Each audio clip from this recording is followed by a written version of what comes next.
Sorry, my eyes are watering just looking because I was, watching myself and getting teary-eyed. I was in the pool with my kids all morning, so I got a lot of chlorine going on, so I can't really see too well. They kept making me be Dr. Robotnik. Why am I rambling about this? I really should stick to what I thought. Thank you, Sharon, for doing this. Really, really, really nice. Yeah, as you said, they played mom many years ago, some years ago, not too long. I won't say the number, 28. But yeah, as I watched this, thing that sort of summed up my whole career in 90 seconds, the thing I kept thinking, well, I guess a couple thoughts. One is, man, I've been doing this a long time. And some of that stuff looks old. It's weird. It's weird to be here, to have been doing this for 36 years. Just in time to get my breakthrough award. Here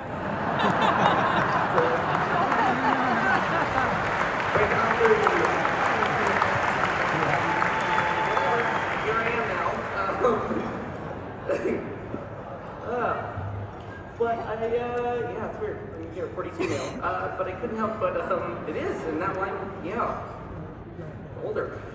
I couldn't help but thinking about how lucky I am to have the opportunity to work with the people I work with, in particular, including Sharon, the wonderful people that got to play my mom and dad over the years. Because when you grow up doing this, more often than not, your scene partner is going to be somebody that's your mom or dad when you're a kid. And I got incredibly lucky, and one of my first jobs was Diane Keaton and Steve Martin playing my parents. And that's fun. And then I'll just start name dropping because screw it. But Charles Grodin and Mary Steenburgen.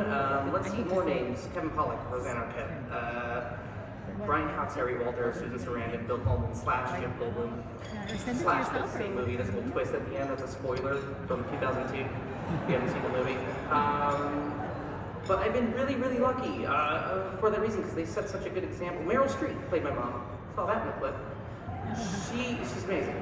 This is a short story. She taught me this thing that I think about all the time. The first day of working on a film with her, I hope she doesn't mind me telling the story about her. They used to do this thing on sets that they don't really do as much anymore, thankfully, but they would call the actors to set and have us wait for a bit before they brought on number one on the call sheet, the lead actor. So on that first day of shooting, they did that, we were waiting. She came in and saw that we were waiting, and she said, "Have you guys been waiting for me?" And we were like, yeah, it's no big deal. She said, "How long?" I said, 5 minutes, no big deal. And she turned to the AD and said, "Did you call me late?" And they said, "Yeah, it was our understanding that we're supposed to call you when the actors get here." And she very politely said, "Oh, I understand that, thank you, but please don't do that. I don't like the idea of people waiting for me, so please call us all at the same time. We're all in this together." And I remember that, I was 15, this was great. I remember my actual response was, she's 4 feet from me, and I laughed and went, "Oh, well, she's cool."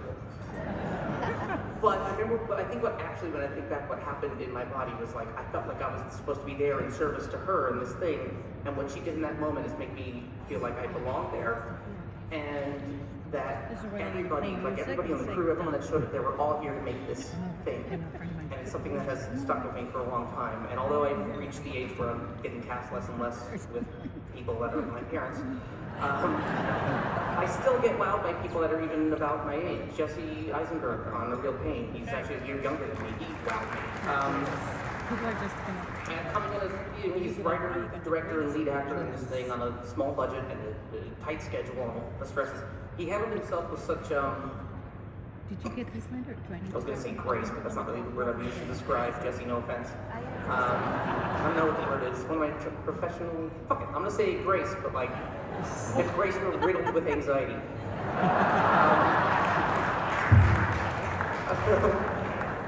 The fact that he would, ask people what they thought of something, even if it had nothing to do with their department. It created this feeling of we're all in this, we're all making this together. And